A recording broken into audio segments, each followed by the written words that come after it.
Hello, everyone. I am Jenna Montiel. You are watching Jenna Montiel in the City. Today's show, I am focusing on DJs, helping DJs, and the power of home ownership. With that being said, I am also known as DJ Jenna Palmer, local DJ in Las Vegas. And today on my show, I am so excited that I have in studio today one of the baddest girls in the game for years. Like, I'm super stoked. She's been on MTV, VH1. She has DJed some of the largest nightclubs here in Las Vegas. She's played for some of the most major brands in the world. And on top of all of that, she is a real estate entrepreneur. And I don't know if you've seen her TikToks or Instagrams. The girl can flip a house and she can do some manual labor. So with all that greatness said, please welcome DJ Tina T. Hi. Hi. Thanks for having me. Thank you for coming on. I'm so excited. Yeah. I seriously, like, when I was thinking about doing this show, I was like, oh my gosh, now what am I going to do? Like, well, I'll have to back up because there's a reason why we're here, not only just because you're awesome. But I was like, who can I put on this show and help me explain to our DJ community that real estate ownership is so powerful? I was like, I am the biggest idiot ever. I can just call Tina. So I was like, oh my gosh, I got to get her on the show. And this being my first show, I'm like, yes, this is it. Well, you know what's funny? This is my first time ever talking about my real estate ventures, specifically on, a podcast about real estate. So, yeah, well, I'm glad you're here. But yeah, so with that being said, like, how on earth, when did you even get started in real estate investing? What was the catalyst that were like, you know what, I got to do this? Was it because you were just like, DJing isn't it, or I need to do something else, or like, what was it? Well, it was basically like I had been stashing away money for a long time. I started working when I was 15, had multiple jobs, worked all through college, and just kept putting money away. I never invested in anything and never really wanted to, because my mindset at that time was like, it just felt good to have money in the bank. Right? I get so it. The more money I kept putting in the bank, the better I felt. And then it was my dad who's, he does a little bit of real estate, but that's not his thing. But he was like, look, you are literally losing money by allowing your money to sit in the bank. Right. Which was kind of like a weird I think I was early 20s, living in Los Angeles. And so, but because I was moving around so much, I didn't want to like buy anything, because I'm like, oh, I'm traveling all the time. I don't want to buy anything. But eventually, when I came to Vegas, the crash happened in 2008. Right. And then my dad's like, look, you seriously need to take advantage of this opportunity. You've got a lot of money saved in the bank, and there's just no better opportunity. And I'm like, I don't want to be a landlord. Like, at the time, I'm traveling around, I'm doing clubs, I'm doing photo shoots. I'm like, that's like the most unsexy thing I could ever imagine, is like being a landlord in my 20s, So I was like, all right, fine. So I ended up buying a few houses as rentals and found tenants, and then just kept it a secret. You didn't tell anybody? Well, it just wasn't something I wanted to talk about. This was like at a time in my career at the peak where I'm in clubs and just bottle service and traveling. And the last thing I ever wanted to bring up was like my tenant and being a landlord and stuff like that. It just wasn't something I ever cared to talk about. It wasn't like I was keeping it a secret, but like I'd get calls from tenants, I'd handle it, whatever. It was actually a very easy passive income. But I can't say I enjoyed working with tenants, but my money went into that, and I kind of just maintained everything. And then, things went well, right? So I'm like, wow, I got cash flow. I'm starting to get the bigger picture of what my dad was talking about. And on my taxes, I'm like, wait a minute, because as DJs, we have, Right. we just have to write this huge check. And so the depreciation really helped on taxes. So there's that benefit. I started to see the benefits basically, and then I wanted to do more. But I was super hands off. Like I didn't, right now you were talking about flipping, and like now I do a ton of like home renovations, and I'm just loving all the DIY. But back then it was like, I was constantly out of town, literally like all the time. So air filter need to be changed, call a handyman. Right. Like light bulbs. I mean, I'm not even there to do it. I don't know. So yeah, I was super hands off and called handymen and repair people to do everything. I think that's the smart. I still do that, and with my investments, I'm like, I'm not doing that. Well, you know what changed it all for me? And this was the biggest learning.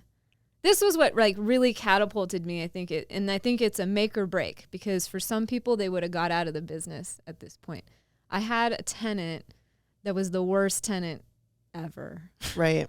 I pretty much had to like look into a lawyer to get them out. All these things, fighting with them. When they finally got out, the whole house was completely trashed. Like holes through every door, all the carpet. What year is this? This was like probably in, I don't know, 2012 or something like that. People were still mad just with the economy. And yeah. So it was like walking in and seeing your investment completely destroyed everything. And I think a lot of people, that's where they're like, this is not for me. But I got in, had to repaint, new carpet, new doors, new everything. And then when I saw the place, like back to square one, I realized in my mind, like everything's replaceable. And that's when I started to get a little bit more into being hands-on, because I enjoyed kind of seeing the flip. Right. But, and I learned, you can't get attached, but that was really a pivotal moment where I was like, oh, like the light bulb went off. Okay, well, you just have to get in there and turn it around quickly, because literally every month the house sits vacant, you're losing thousands of dollars. Right. So, but yeah, that was a good learning lesson for me. And I'm glad it didn't scare me away. It actually got me more motivated to be, I just learned. So at this time around 2012, you owned a couple homes, right? Yeah. What made you, because you own more now, what made you decide that this might be the path that I want to continue on? Or was it just like, were you taking advantage of the market? Because in 2012 and 13, prices were still relatively low. They weren't 2008 low. Yeah. Actually, they weren't 2008 low, but they were still really low. Were you just like, I'm going to take, at some point you start becoming your own bank when you start owning homes, and you build up equity, even though in 2012 it was not that much equity, depending on when you purchased, and you can roll it into the next house, or you can did you ever, like, what made you go buy more homes? Basically, I wanted to double down. Oh my God. Well, so when my house got completely trashed, that was a few years in. And so I felt more comfortable at that point. Right. And my DJ career at that time also, because you have to keep in mind, this was like my little like secret, my secret thing is like this landlord thing I didn't really want to talk about that I had to deal with once in a while. Right. But I was like on the road, and my career was like at its peak. So I'm still making really good money, and I just realized that I couldn't think of anything else I wanted to invest that money into. And since I was comfortable now with the real estate, at this point I'm like reading books about being a landlord and like finding all the tax, benefits and everything. And I'm just like, well, I don't want the money I'm making. I don't want to just put it and let it sit in the bank. So I'm just going to keep buying more real estate. So as I continued DJing, I would just keep putting all the money I made as a DJ into real estate. I love it. I love it. I love it. I love it. Because really, I don't feel comfortable with like stocks. I've never been a stock bond person. And, other DJs at the time were doing cool stuff like opening restaurants and clothing stores. And I just didn't feel like confident doing that, with the overhead and the rent and just the commitment to that. So it was really just the only thing I felt, if it ain't broke, don't fix it. I was on a smooth streak. I was making positive cash flow. I had a system in place. I had a little army of like my quick call list of plumbers and handymen, and it was easy to manage while I traveled, which was the most important thing. That is awesome. I love it. You mentioned that you had to go into your investment and rebuild it. When was the aha moment for you to be like, I want to turn this into an Airbnb? Or when did the whole Airbnb idea like come to you to pivot and segue into that aspect of investing? Well, the thing with long-term rentals is like after my house got trashed, that wasn't the first time, right? I had to really get used to tenants moving out and just leaving, having to call junk haul away, and just it's so depressing to see your house get trashed every few years from tenants. So my neighbor at the time was Airbnb-ing his house. And this is in 2012? It was like around 2014. Okay. And I was like, oh, that's interesting, because he was always traveling. He would spend like months away. So when he was gone, he would rent his house out. And then I thought, oh, it just seemed like a big risk because you have to spend thousands of dollars to completely furnish and decorate the house. It's a huge upfront investment. Right. And then if you do that, because this is way before Airbnb was as popular as it is now. So at the time, I'm like, if I do all that, what if it doesn't get booked? What if it just sits there? Then I've spent thousands on furniture and it's just sitting there. And then, so I just didn't do it. I didn't pull the trigger for a while. And then my real estate agent was selling, or a lady's husband had died, unfortunately, and she wanted to get on a plane to New York with just a suitcase. So everything in her house, all the furniture, is like a 4-bedroom house. She's like, just I don't want tell me a number. I'm like, $5,000. No, you didn't. I did. I'm going to take your life, ma'am, for $5,000. I was like, look, I mean, $5,000. And then and then she's like, done. So I paid movers to literally move because my tenant at the time had moved out. So my house is empty. It's painted. It's right. But I'm like, you know what? Instead of putting a new tenant in, let me just pay movers. I got a good deal on all this stuff. Just move everything from her house into this house. Positioned it all. Added a few things, listed it, and it was just like booked nonstop. Wow. Yeah, like nonstop. And then I had to learn kind of the hard, like, oh, I need cameras, I need this, I need that. Like there's a whole other slew of things. But when groups left, my house was in perfect condition, and then cleaners come and they're cleaning it professionally, and I've never had to see my house trashed, because I'll have groups stay for a month or month to month furnished. But when they're not like moving all their stuff in and out and they're moving into a furnished rental, it's not getting trashed at all. And if something like any little thing, it stays maintained to a T, which is nice. So yeah, after that, I was like, I kind of saw the light. I'm like, but it's super more hands-on. So like, I couldn't just be gone, like on tour all the time.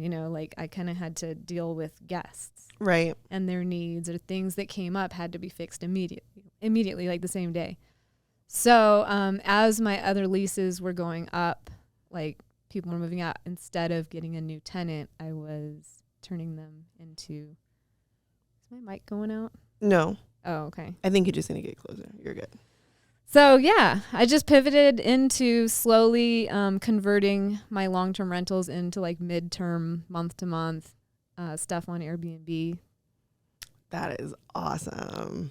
That's cool. That's really cool. It always amazes me that, like for me personally, I am scared to do Airbnb just because with all the regulations that they're trying to impose today, like maybe back then, I mean, I actually, because I've been in this a long time, I was nervous back then. It was something new, and I was like, that's not going to work.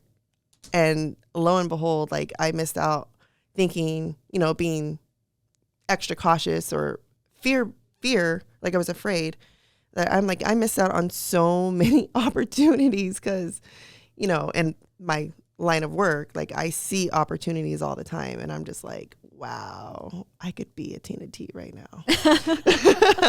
The other downside, and I'm not trying to knock like long-term rentals. I understand, there's people need housing, and I'm not trying to like promote like taking that away Right. at all. But as landlords, tenants always have more rights, and I've been taken advantage of. Like, I'm sure anyone who's been doing it a long time has, because tenant rights, people can stay without paying rent. I mean, look what happened during the pandemic. I'm so lucky. At that time, I still had a few long-term tenants, and they all paid through the whole pandemic.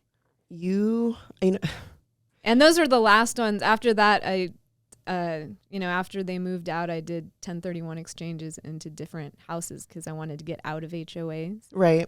But I'm so lucky, and that I know people who had tenants that didn't pay for years, and then you go to court, and then they appeal, and then it's a lot. And so, yeah, if someone really wanted to stay in your house, once they've stayed 30 days and they have tenant rights, it's a whole long court process that if they know the system and they want to keep appealing it. So there's a big risk there too. Yeah. It's funny because I'm a safe investor. I love long-term investments. It's easy. It's so if so you've got easy. a crazy schedule and you're traveling and you don't want to like deal with it, it is super easy. And and I've had a lot of great tenants too. So, well, that's good. Yeah. I don't know. I really enjoy my long-term investment houses. I literally just buy them and go. I'm free with the rest of my life. I really don't think about it because the property manager handles it, and I make my passive income off of it, and I just move along with my life. I love it. And honestly, I'm probably going to end up converting one or two of my midterm rentals on Airbnb back to long-term. Yeah? Yeah, because I want to travel. I want to go, live in another country for a few months, and I just don't feel like using a property manager. So I'd rather, simplify things. Nope. Yeah. I feel you. Hold on, I had another question. And I think that's a big, thing of advice I'd give people is give yourself flexibility. When you buy a house, and you do your numbers, I see a lot of people rushing to the Airbnb game because they want to see dollar signs. And all I can say is if you're in that rush, do your numbers so that worst case scenario, if for some reason you can't Airbnb it and you need to only rent it as a long-term rental, you won't lose money. Right. Give yourself options. Don't put yourself in a position where the only thing you can do is one thing. Maybe I'm gonna live in the house. Maybe I'm gonna rent it out long term. Maybe midterm, corporate housing. Just leave yourself options. Yeah. Yeah. Well, I feel like with any investment, you should always have a backup plan. Yeah, because it may not work. Like I mentioned, the city of Las Vegas is trying to impose, Airbnb huge restrictions. I mean, how do you pivot from that when your income, essentially is Airbnb investments? What do you do? So I feel like even when you are purchasing a home for that, for the purpose of Airbnb, you need to look at it two ways. Can I Airbnb it? Cool, great, whatever. But if I can't, can I have a long-term tenant go in there or a midterm? There are so many traveling nurses, and they have there's corporate relocation services out there that need to put businessmen and women somewhere for 3 to 6 months. Yeah, even insurance claims. Yes. I deal with that all the time. People, their house floods, their insurance pays for them to stay in an Airbnb or a furnished rental, for 3 months or whatever, however long it takes to rehab their house. Yeah, you have to have options. You can't just be stuck on one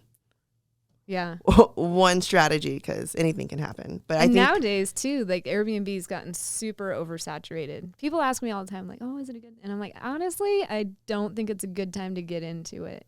No?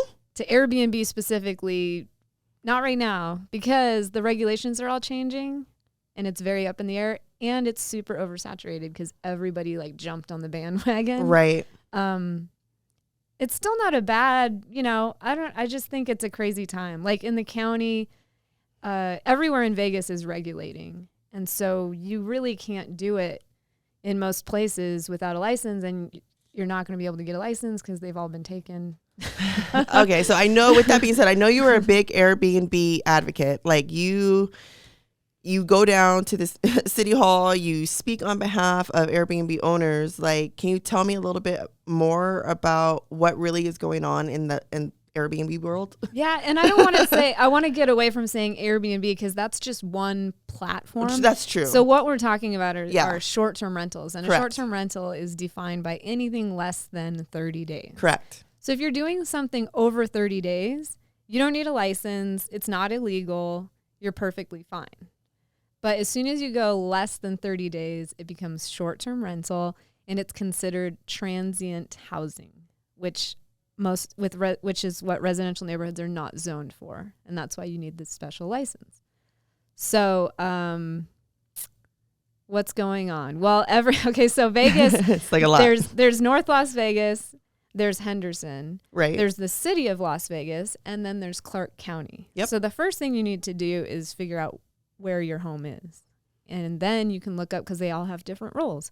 So the city of Las Vegas, you actually have to live on the property. So you can own a house and you can rent a room in your house, but you have to live in the house. Right. They don't do whole home rentals in the city of Las Vegas. Henderson, you have license. Like I have a license in Henderson. I get a home inspection every year. There's all kinds of rules. Like after quiet hours at night, I can't have any like lights on in the backyard, like bright lights. What? There's quiet hours. And if something happens and someone calls the complaint line, I have to be at the property within 30 minutes or I will get fined. So this could be in the middle of the night and I'm sleeping. I always worry about this because I'm like, what if I'm sleeping? You have a special ringtone? I don't even know. I just like make sure that I vet my guests as hardcore as possible. But yeah, it's very strict. That's crazy. But I heard they're trying to change it. It's going to, they're trying to be, or they're saying it's unconstitutional. So there's an organization that's actually, so now we'll go to Clark County. Like Henderson's been doing it, and like I have no complaints with Henderson. Like I get my inspection, it's been fine. I love my neighbors. I have had 0 complaints. Clark County now is the last area to legalize it. And what they did is a random lottery system. And they already did this, by the way. So if you want to do it now, it's too late. Right. So they did the lottery. People got their numbers. You can't be within 1,000 feet. Square feet. Distance in a circle around a you. A radius.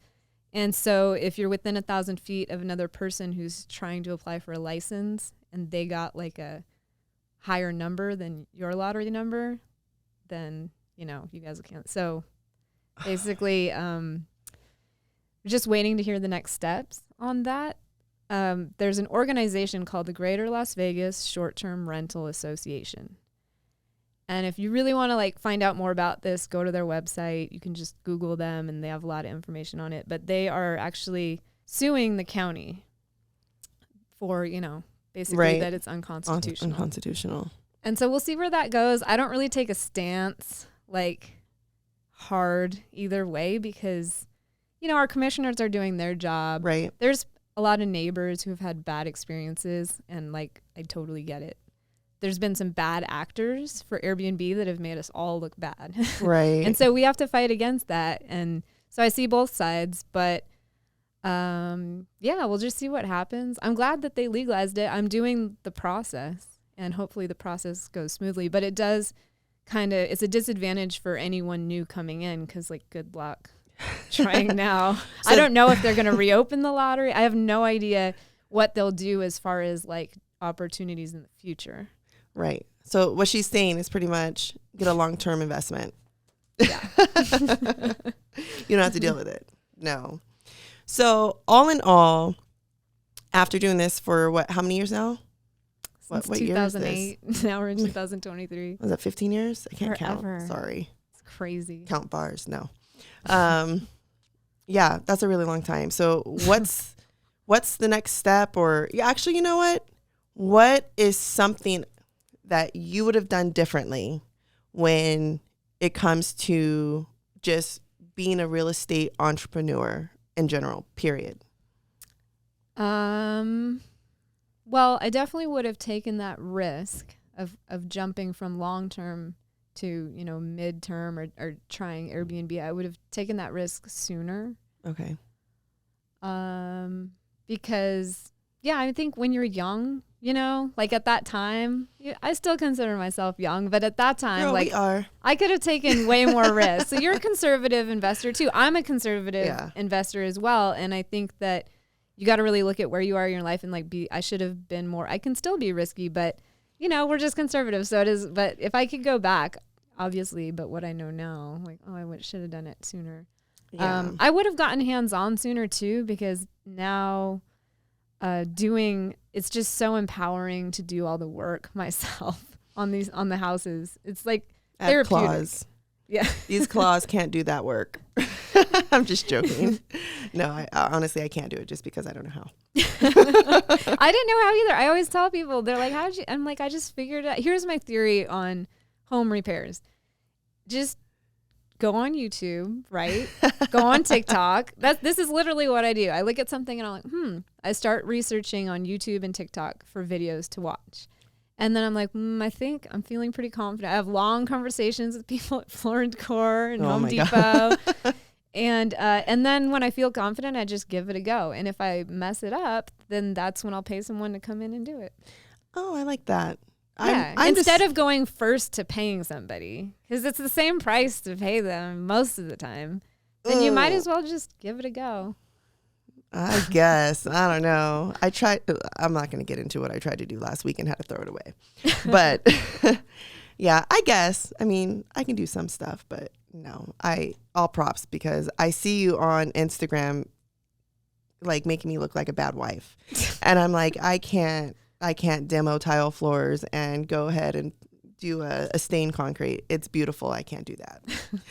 But that's really cool. I don't know. That's really cool. I hope the DJs watching today, I know we talked a lot about Airbnb, short-term rental. I know we talked a lot about short-term rentals today, and you being a real estate entrepreneur investor in that light and having a couple long-term properties. But for me, and the reason why I wanted to come on today and interview is because real estate has afforded you such a really nice life. And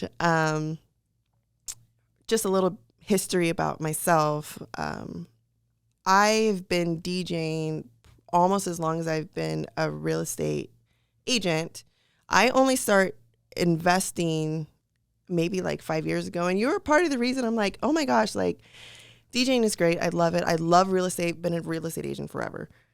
But I'm like, there has to be an exit plan, or not even necessarily exit plan, because I truly am one of those women that I will never be a stay-at-home mom. I always have to be doing something. But there has to be something for me to continue to obtain income and live a comfortable life. And I feel like when I was younger, when I was first starting to DJ, and I mean, I was busy, and I bought my first house when I was like 21, but unfortunately that was back in 2006 or something, when the market went bye-bye. Yeah. So I actually lost out, but there was a lesson behind that, but that's not where I'm going right now. I wish I would have got my stuff together a little bit sooner, back again, and really dove back into it, especially in the years that you started. That's when I should have been like, all right, I'm good. So my message to all the DJs out there is, I know we really do have a cool opportunity in what we do. We do really well, and you can really leverage yourself if you just take the next step into home ownership and become your own bank. and fly around the country. And she's always in Mexico. You should just buy a house there. I think you had asked me like the next steps, and I've always been super scared of investing in real estate I've only invested in Vegas, right? That's the conservative investor in me. So I think I might be ready to, branch out to other markets. It's just, it gives me anxiety even like thinking about it. I'm such like a control freak, and I'm so hands-on. Like when something breaks, I want to like, oh, I'll be there in 15 minutes. But something else you had brought up, and I'm like so ADD before I forget. Yeah, me too. To say it. It's okay. So when I was living in LA, before I made the move over to Vegas, I was working for BPM magazine, and I was like, all right, I hadn't quit my day job, right? Because I'm still DJing, but it still hadn't quit the day job. And then when I decided to move to Vegas, I was like, all right, I'm going to quit the day job and chase my dreams and go to Vegas and just DJ. So the manager, the owners of the magazine called me into their office, and they're like, we 100% support you like chasing your dreams. Obviously, it's a DJ lifestyle magazine, right? Right. But we just want to give you like some kind of fatherly advice, some advice about life and finances. Like basically, you have to do some other things. Don't put yourself in a position where the only thing that you can do when you wake up in the morning is DJ. You have to have other sources of income. You have to have other skills. And I see a lot of DJs that have not set themselves up that way. Like there's no other. That's it. There's nothing else. And so I think it's good to just start thinking of other sources of income, other things. And so that, yeah, it's a perfect kind of fit for that. But yeah, it kind of scared me. I was like, oh, maybe I should do something else. And so now it's nice, like, because I can work on the houses, I can DJ, and I have the flexibility. And some people always ask, like, what's your definition of success, right? Like, I'll ask you too. When people ask, everyone has a different answer. My thing when people ask me that is that it's just the ability to say no.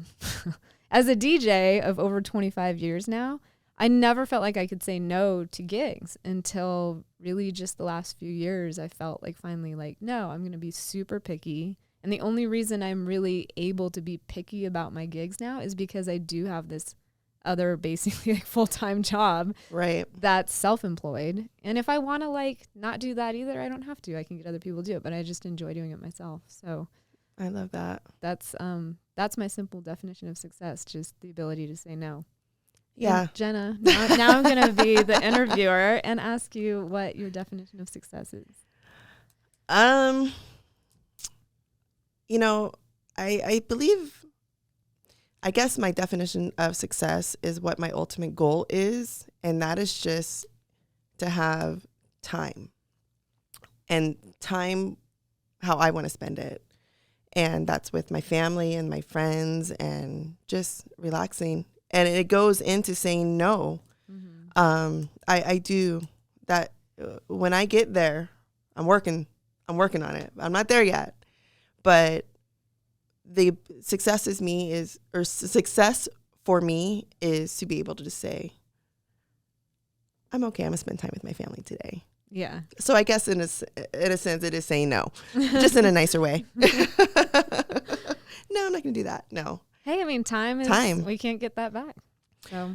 No. And, I just had another baby a year ago. So I have 3 children, and it hurts every time I have to leave them. Don't get me wrong. I need my me time. But every time I have to go work at night or anytime during the day, even when I leave to go show homes, like I'm like, oh, I don't want to leave you guys. I just want to stay here and hang out. And it sucks, but, I really wish I could just spend that time with them. And I recently, one of my girlfriends just got into DJing. So she's been doing it a couple years, and her career is like ramping up, right? So I'm super excited for her, but I'm also like trying to kind of give her some advice. And I'm reflecting on my first few years as well. And I was like, if I could go back, I'm like, I never had balance. Oh, me neither. I did everything. I hustled. I said no to anything I missed so many weddings baby showers, like everything. I missed everything. And everyone understood and supported, like, oh, she's got a gig. But I'm like, those things will never happen again. Gigs, I told her, I go, just know that, like, you're in like your third year or whatever.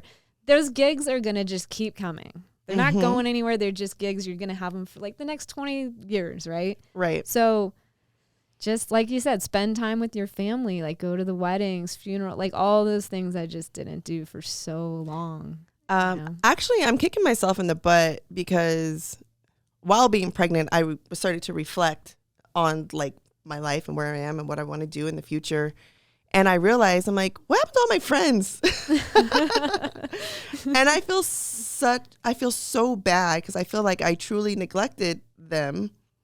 And I feel like, you know, I've just been so focused on work and honestly just on the grind and picking up crazy DJ gigs. And, you know, obviously majority of those are at night, and during the day I'm doing this, and I'm just like, when do I have time to be me and hang out with my friends? So I miss my friends, y'all. I do. And yes, you're right. Like, don't miss out on those events. Yeah. You know? I mean, if you got to pay your bills, I get it. That's one thing. But like, I was just stacking shit. Yeah, me too. I was like, I'm just stacking. And I'm like, leave me alone. But like, it made sense because then, you know, like I obsessively just kind of like made money and hoarded it and then invested it all into real estate. She's a hoarder. So it worked out, but you know, I guess that's the sacrifice. We all sacrifice things. And I guess that sacrifice then was what afforded me the life I have now. So I guess I shouldn't regret it, but there's pros and cons to it. There really are. There's got to be a balance. There definitely has to be a balance. There's definitely pros and cons, but yeah, for DJs, definitely, especially all of them, all new, old, whatever. If you haven't taken the time to really look at your financial picture and situation and your future, definitely take the time and realize, well, okay, what's the next step? What am I going to do? Maybe it's not real estate, but I will tell you, real estate has afforded me a really nice life. I'm very grateful. And I don't honestly know of any other profession that could give me the flexibility that I do have with the returns that I receive. So, yeah, no. But see, like your listeners now are probably like, okay, we're excited, but then like, where do people go to even start learning? It's like, who can you really trust now, you know, especially when you've got obviously Jenna, and that's what this podcast is for. But it is, for the people. I think it is important for people to like know where to find, because in my opinion, the person who really knows it all is the person who says they don't know. Right. And like, you've got all these gurus on the internet, and you've got all these Airbnb mastermind programs where you can pay monthly and be a part of this. And it's very difficult to navigate that field of advice out there on the internet. And so I think something good maybe in a follow-up podcast is to help guide people to where they can get like real, non-biased, like legitimate advice, which I don't even know what to tell you. I'm giving you my personal experience, but I don't know what to, there's no one, you know, it's a tough thing. And especially when you're getting into it, you don't want to just start listening to the random guru on Instagram. No, you don't. Honestly, when it comes to doing anything or trying anything with real estate, when you really want some knowledge, you really need to scout and really look for a professional within your area, whether you're in Las Vegas, Los Angeles, Oklahoma, New York, wherever you are. Find your real estate professional. How do you do that? Well, you got to do I call it your due diligence. You really got to vet them, like do some research, find out, all right, does this person know what they're talking about? And you do that, honestly, pick up a phone and call them and start asking random questions. If they can't answer regular questions about their own market, it's probably not the person for you. Yeah. But I did have a bad experience with a financial advisor. No. We can talk about that too on this podcast, because that's like investing, right? Yeah, no, we're trying to help the community. Let me tell you the red flag when it comes to finance, because this came through a referral of a friend. Like, this is my financial advisor, and this was when I was young, you know, and I had a lot of money to invest, right? So I'm like trying to figure out what to do, and she's like, all right, so you need life insurance, you need disability work insurance, because you're a DJ, right? So like if you break your arm and you can't DJ, then you could be paid, every Right. month you're not working, all these. So literally I left with like 3 different types of insurance. And then later it was like, and all I wanted to do was have a SEP IRA, which is just putting money in every year to save on taxes. Right. And I ended up with 3 different types of insurance.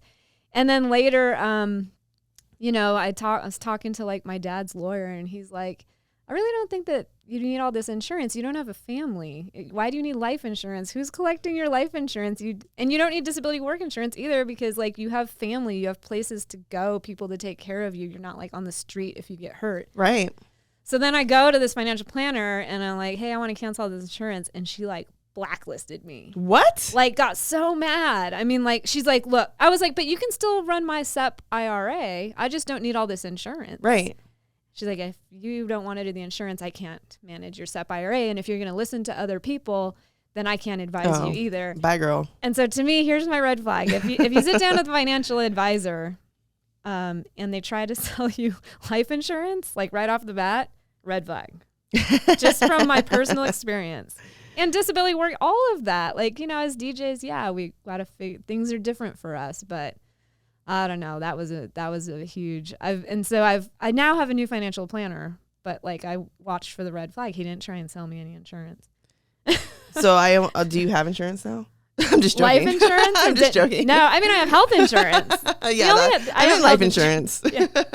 Well, you have a big No. family, so you probably should. Oh it's no, different. I absolutely do. Yeah, Absolutely. But for me, like I got my dog Oscar. He's good. I mean, He doesn't we can talk about a whole bunch. We can start talking about trust and all good. LLCs and all kinds of stuff. That's all good stuff. It all ties in. It goes it down does. a rabbit hole of things that we got to do as when we're adulting.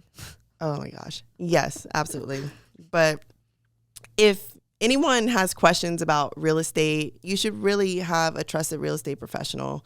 So you can ask questions to easy, hard, uncomfortable, whatever, and never I feel like people sometimes feel embarrassed by their situation. Don't be embarrassed. It's like going to the doctor. Like, you got to get it fixed. So you might as well just tell them now so it doesn't get worse later. Jenna, I have this big red spot. Oh my gosh. Can I show it to you? Oh my gosh. But seriously, oh God. Seriously though, like you just have to have the conversation, and your real estate professional should be knowledgeable enough to help guide you. But with that being said, not all real estate agents deal with investments. So really vet your real estate agent and see, hey, do you just help with first-time home buyers? Are you interested in helping with investments? Because the knowledge is different. Like the information that you need to buy a regular residential home, the parameters are maybe totally different than you buying a single family home or a condo or townhouse as an investment, wherever you are in Las Vegas, wherever you are around the country. So Yeah. you got to go. And if you are working with an agent and you say, I want to invest, and they're not able to provide you with, credible loan officers where you can ask the financial questions to, then once again, you might need to find another real estate agent. And as DJs, I think we all have honed in on the skill of reading energy. And so when you meet someone, like tap into that. When you meet, with Jenna or whoever else you're working with, like tap into that energy. I always appreciate someone who says just simply, I don't know, but I'll find out and I'll get back to you, as opposed to I know everything, So like I'm big on reading people, reading energy. And if it's not your vibe, find someone else. Like you never have to use one person. But yeah, you got to find your people for sure that you trust. I've been working with the same person since 2008. Yeah, I haven't been able to get her business. It's okay. And It's okay. You know what? It's okay. And I'm here to support. She supports me though, so I love it. I'm just a super loyal person. Like I met him when I first, and I've just never strayed. That's the loyalty that I'm sure you appreciate from all your No, I clients. do. And it's just it's just how I roll. But I'm always here to support you. No, I know. I girl, no hard feelings by any means. I'm not that girl. But no, yeah. I forgot what I was gonna say. It's a beautiful thing that we can be friends, because I have met some real estate agents that I like literally am like, just so you know, I have an agent I've worked with forever. And then they like don't even want to like, Oh. they don't even want to engage with me. And so like it says a lot about you that like we can be friends. You even say you're like, Tina's not gonna, she will not give me her business, but like it's no big deal. And that does say a lot about you because it's super competitive industry you're in, and a lot of people are not like that. Oh, I know. I just have a different mindset, you know, and I totally respect other realtors. So there's no hard feelings, none. But yeah, I really want DJs to ask the questions, you know, leverage themselves financially, look for other outs in regards to, you know, skirting around DJing. You always have it. It will always be there. I promise you. It will always be there. But definitely, you know, learn some new skills. Educate yourself and ask questions, and don't wait forever, because the longer you wait, your future waits. So, and also reach out to, if you're looking at a certain market. For example, I've got a friend living in a DJ friend. See? I'll just say his name. He doesn't care. DJ Amro. Okay. He's in LA. He volunteered at my camp for many years. He said, Tina, I'm thinking about buying a house in Vegas.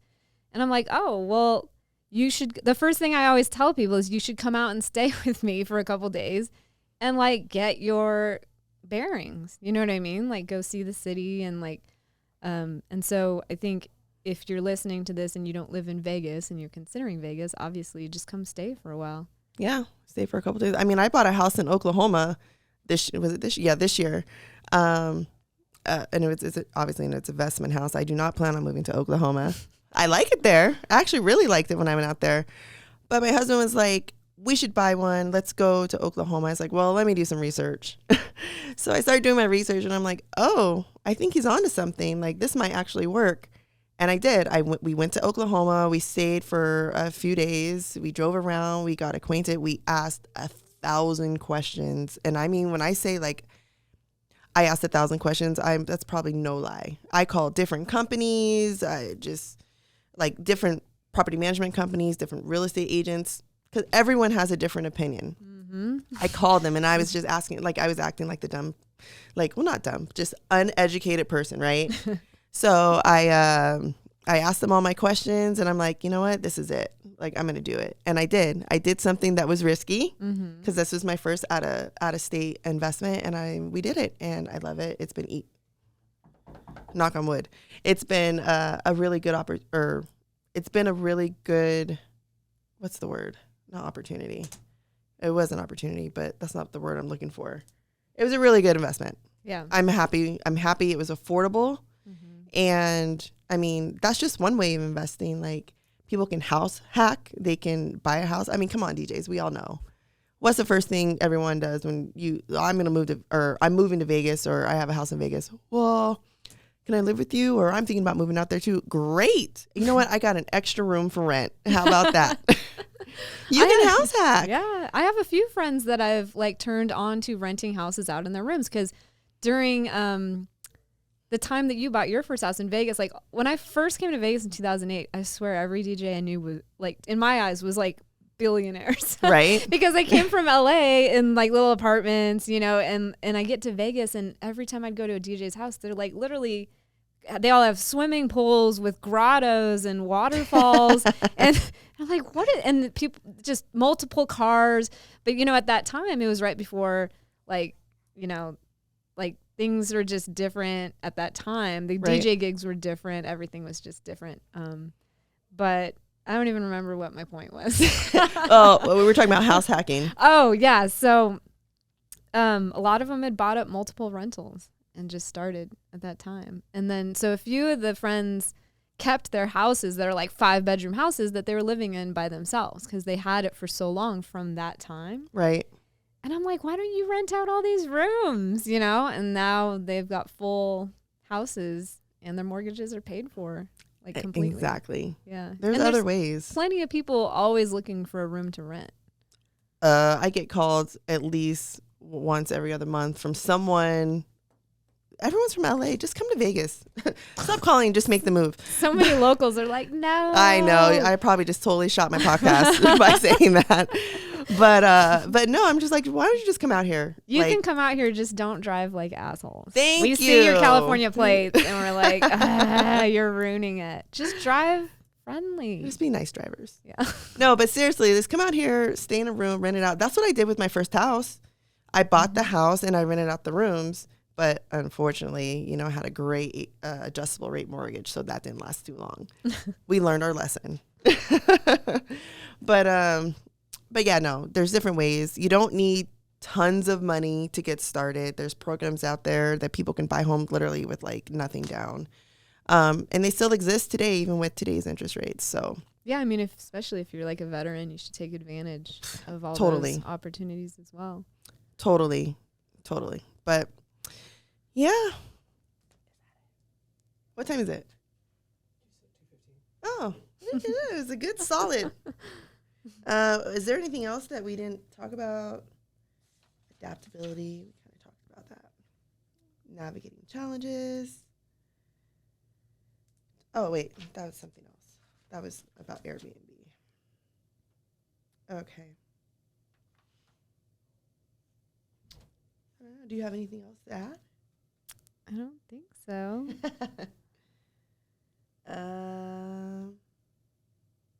Okay.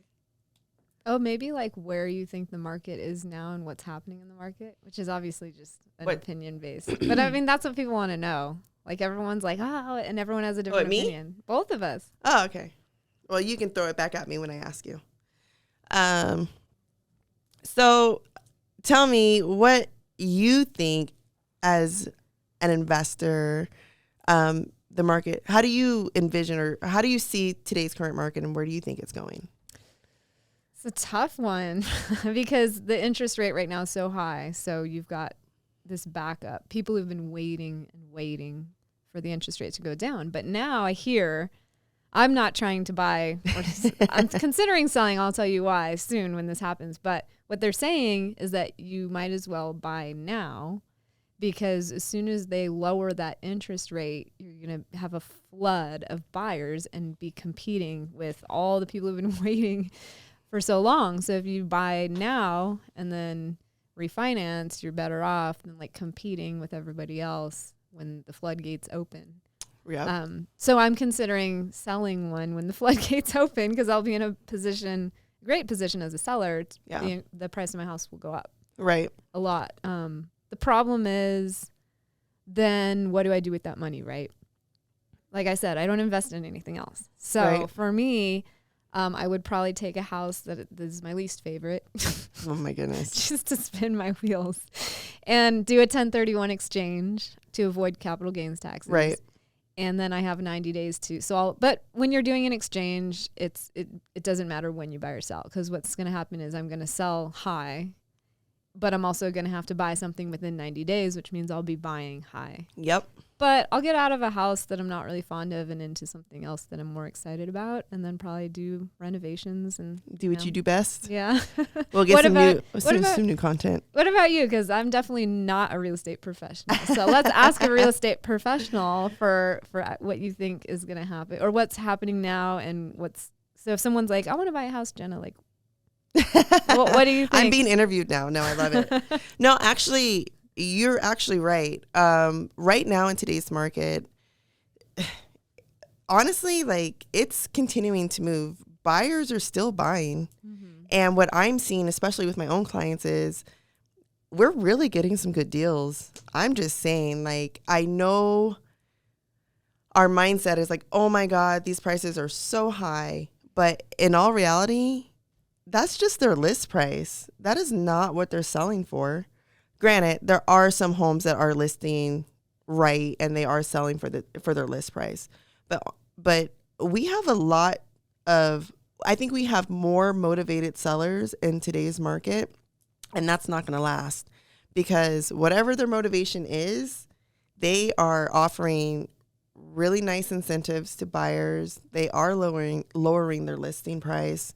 They're buying down lender rates, and what that is so for instance, today's interest rate is what, 7.25%. they're willing to buy down your rate. And there's programs out there for that the lenders have that'll buy down your rate for a point, which is a percentage point of the purchase price of the home, just to offset the interest rates, you know, so you'll get it for 6.5, or sometimes they do a 2-1 buy down, and the sellers are paying this for the buyers on top of lowering the price of the house. So, I mean, there's opportunity right now. There's a lot of opportunity right now. So I feel, for me, like, I'm working on getting another one this year. I do plan on buying another one this year. And I'm going to use all those tricks and my little secrets, and I'm going to get one and buy a house, because I believe that you are correct. When the interest rates come back down, and it won't be 3%, but the mindset now is we're so used to hearing now 7 and 8%. When they come down to 5%, everyone's going to be like, we got to go now. We got to go now. And that's when I'm going to list my house for And that's when $5 million. $5 million. $5 billion. Yeah. So yeah, no, like I'm going to buy relatively really soon. And I feel like when those interest rates do come down, here we go again. It'll be, I mean, even at today's rates, they are still historically low. I mean, if you go back 30 years ago, like 40 years, I guess we're old now. So like maybe 40, 50 years ago, you know, they were like at 18%. So oh, wow. 8%, 7%, like, But granted, 40, 50 years ago, the prices weren't where they are right now. So I don't know. I would still just buy now. You never know what tomorrow's real estate. No one has a ball, and everything that we're talking about is what if. Like we don't have a crystal ball. Even the experts don't know. I mean, we can assume, like we can see trends and we can see where things are going, but no one really knows. Because I want to say a year ago, I can't think of who said that. They were thinking that, I think it was Zillow. It was one of those major platforms that estimated that today's market would have dropped by like 20% or something. And we're nowhere close to that. We've actually seen appreciation. So it's crazy. I remember that. Yeah. Cause of course, yeah, I'm like when I hear that everything's going to drop, I'm like, really? But I'm in it for the long game. Yeah, so it doesn't matter. So it doesn't matter. And like I said, every time I sell, it's an exchange. And so it doesn't matter if I sell when things are low or things are high. It's kind of just equals out. But I think like if you're, you know, in your 20s and 30s, you can play the long game. It doesn't matter when you buy. You don't have to wait, because get in and then start getting positive cash flow, because it's always going to go up and down and up and down. And if you're 75, you can't play the long game. No. You know, I mean, but maybe optimistic. But yeah, I mean, like my parents had bought their house in 2000, around when you bought yours, which was the worst possible time. And then a couple years later, everything crashed. But they held on to it till now, and now it's back up to where it was. Yeah, but that's a long wait. That was a long wait. But if you're renting it out, think about it. If you're renting it out that whole it doesn't matter. time, you're making cash flow, you're building equity, and you're depreciating the house on your taxes. So yep, and it really just doesn't matter. So, no, I totally get it. And that's why the power of real estate is so grand. So, I hope you all DJs, our fellow DJs, learned something today and, you know, took some nuggets away, and whatever path you choose, you know, just do it. Yeah, just take the leap. Just take the leap, ask the questions, take the risk. No matter whatever investment you do, it still needs to make sense, and you need to feel comfortable with your purchase. So do what makes you happy and pays you in the end. And if you have money sitting in the bank, you're losing money. That is very true. Takeaway. Well, keep a cushion. keep a cushion, but don't keep it in the bank. Don't hoard like I did for so long. I mean, it turned out really well for you. It did, because I hoarded up until the crash and then had enough to do what I wanted to do. But yeah. Well, Tina, thank you so much for coming and sharing your time. Yeah. And not saying no. I'll always have time for you, Janet.